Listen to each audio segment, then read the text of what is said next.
Hello दोस्तों, कैसे हैं आप सब। आज की हमारी कहानी का नाम है छोटी बहू। अगर अच्छी लगे तो चैनल को लाइक, शेयर और सब्सक्राइब करना ना भूलें।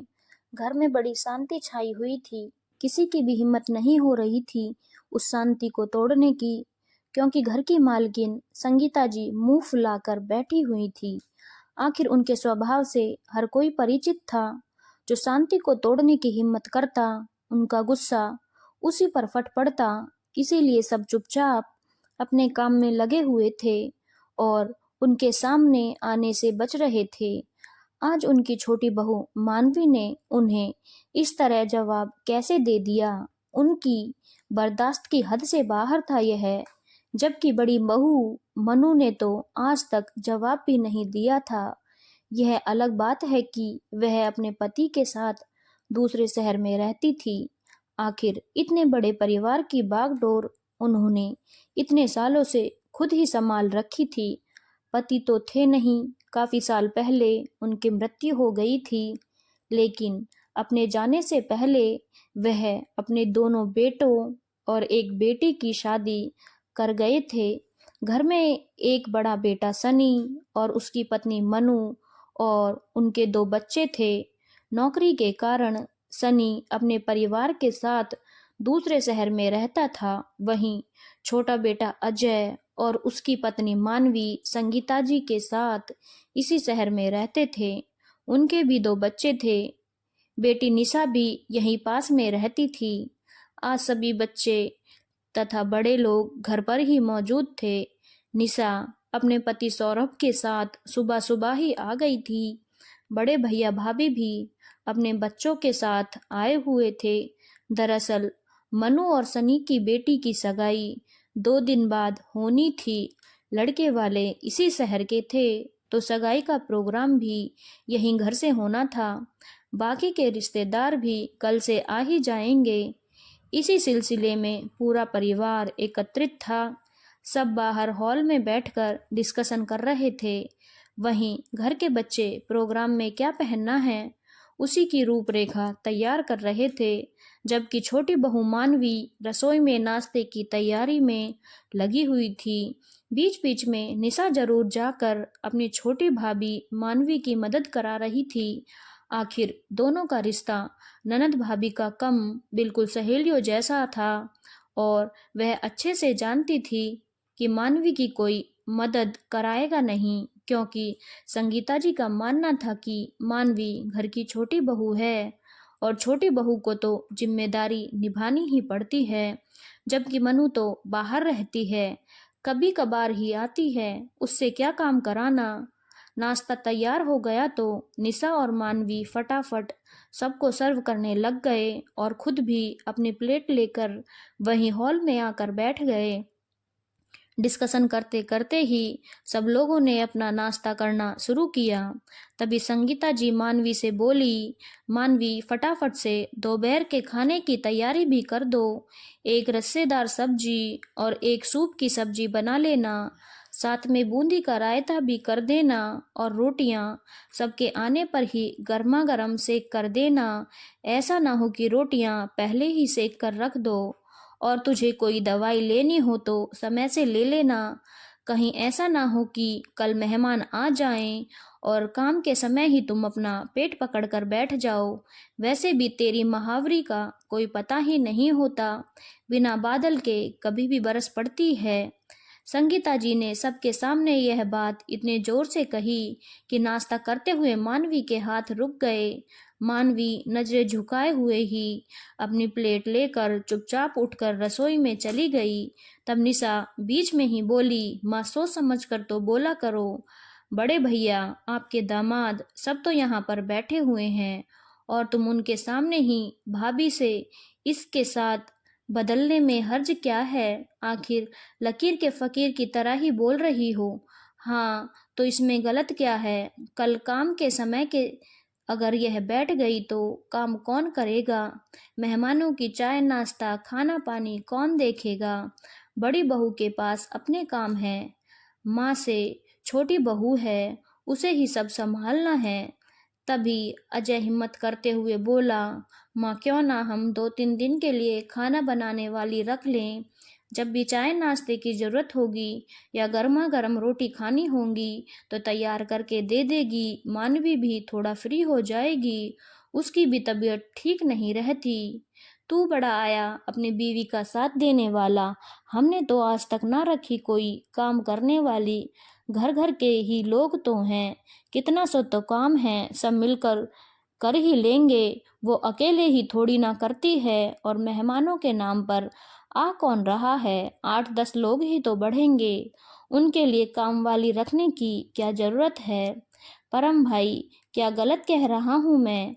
आजकल तो सब रखते ही हैं घर काम वाली, ताकि घर की औरतें भी इंजॉय कर सकें। और वैसे भी सारा काम छोटी भाभी को ही संभालना पड़ता है, मदद तो सिर्फ नाम की ही होती है। काम वाली रखने में हर्ज क्या है? निशा बीच में ही बोली, तू ज्यादा बीच में मत बोला कर, तेरे ससुराल के नियम हमारे यहाँ मत चलाया कर। तुम्हारे घर के तौर तरीके अलग हैं और हमारे घर के तौर तरीके अलग। संगीता जी ने दो टूक जवाब देकर निशा को भी चुप करवा दिया। वहीं सौरभ ने भी उसे चुप रहने का इशारा किया। खैर, जब सारी रूपरेखा तैयार हो गई तो थोड़ी देर बाद सब लोग अपने अपने काम के लिए रवाना हो गए। कोई उस दिन के लिए हलवाई बुक करने गया तो कोई टेंट। संगीता जी मनु और निशा के साथ बाजार लेन देन के कपड़े खरीदने चली गई। उधर बच्चे भी अपनी तैयारी के लिए रवाना हो गए और इधर मानवी रसोई में खाने की तैयारी कर रही थी। लेकिन तैयारी करते करते ही उसके पेट में जोर से दर्द होने लगा और वह महीने से हो गई। अब तो उसका दिल जोरों से धड़क रहा था। संगीता जी को पता लगेगा तो सबके सामने ही हंगामा कर देंगी, क्योंकि बोलने से पहले वह सोचती भी नहीं थी। और फिर भी हिम्मत कर खाने की तैयारी तो करके रख दी। कमरे में आकर उसके बाद वह लेट गई। लेटे लेटे उसे कब नींद आ गई उसे पता ही नहीं चला। जब दरवाजे की डोरबेल बजी तब जाकर उसकी नींद टूटी। उठते ही उसने टाइम देखा तो 4 बज चुके थे। हड़बड़ा कर वो बिस्तर से उठी और जाकर दरवाजा खोला। बहू, इतनी देर कैसे लग गई दरवाजा खोलने में? सो गई थी क्या? अरे, घर में इतना काम पड़ा है और तू जाकर सो गई? माँ जी, वह मेरे पेट में दर्द हो रहा है, कहीं तू महावरी से तो नहीं हो गई? मानवी ने चुपचाप नजरें झुकाकर गर्दन हिलाकर हाँ कर दी। यह देखकर संगीता जी वहीं दरवाजे पर खड़ी खड़ी चिल्लाने लगी, तुझे कहा था ना दवाई ले लेना, लेकिन नहीं, अब हो गई ना महावरी से।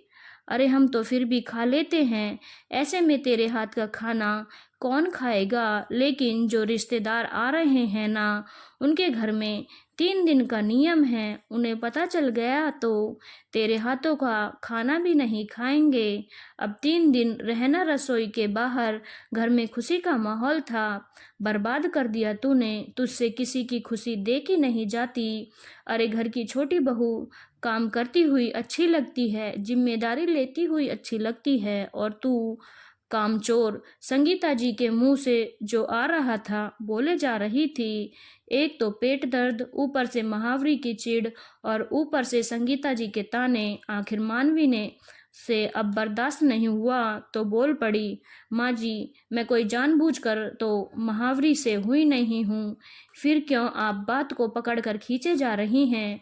और मैंने काम करने से कभी इनकार नहीं किया, जो आप मुझे कामचोर कह रही हो। मैं चाहे कितनी ही परेशान क्यों ना हूँ, पेट पकड़कर क्यों ना बैठी हूँ, लेकिन उसके बावजूद खाना तो मैं ही बनाकर खिलाती हूँ। और कौन से शास्त्रों में लिखा है कि छोटी बहू की उम्र नहीं बढ़ती? मेरी भी उम्र बढ़ रही है, 40 के ऊपर हो चुकी हूँ। हार्मोनल बदल रहे हैं, महावरी कभी भी आ जाती है। कितना खून निकल जाता है, 10-10 दिन तक खून बहना बंद नहीं होता। पेट दर्द होता है, हाथ पैर में सूजन आ जाती है, बदन टूट रहा होता है, लेकिन आपको तो यह बात समझ में ही नहीं आती। आपको तो सिर्फ काम से मतलब है। क्या आप कभी इस दौर से गुजरी नहीं थी जो आपको मेरी परेशानी नहीं दिखती? कहकर मानवी कमरे में चली गई। तब से संगीता जी मुंह फुलाए बैठी थी। निशा और मनु ने ही रोटियां सेक कर रख दी, पर संगीता जी ने तो उसे खाने को छुआ भी नहीं। शाम को सनी और सौरभ घर आए तो संगीता जी का फूला हुआ मुंह देखकर इशारों इशारों में ही निशा से पूछा, तो निशा ने सब कुछ बता दिया। तभी सनी बोला, माँ, हमने खाना बनाने वाली बुक कर दी है, कल से वह आ जाएगी और 3 दिन तक यही काम करेगी। उसकी बात सुनकर संगीता जी गुस्से में बोली, मैंने मना किया था ना, सुबह फिर क्यों? तेरे सामने तो सारी बातें हो रही थी, मेरे सामने ही सारी बातें हो रही थी माँ, तभी मैंने यह निर्णय लिया है। मानवी भी इस घर की सदस्य है, अक्सर ही बीमार रहती है, तो उस पर हम काम का बोझ नहीं डाल सकते। आखिर उसे भी तो एंजॉय करने का हक है। अब तुम भी कर लो मनमानी, मेरी तो सुनता कौन है। आज मानवी मुझे जवाब दे गई, अब तुम भी बोल लो। माँ, वक्त के साथ बदलने में कोई हर्ज नहीं है। अगर आप थोड़ा उसके लिए तो बदलोगी तो वह भी आपके लिए बदलेगी और वह आपको पलटकर जवाब नहीं देगी। हमसे ज़्यादा आप उसको अच्छे से जानती हो। आखिर सनी की बात सुनकर संगीता जी चुप हो गई। आखिर सनी गलत तो नहीं कह रहा था। वक्त बनकर तो हमेशा रह नहीं सकता। इसलिए धन्यवाद दोस्तों। अगर आपको कहानी अच्छी लगी हो तो चैनल को लाइक, शेयर और सब्सक्राइब करना ना भूलें।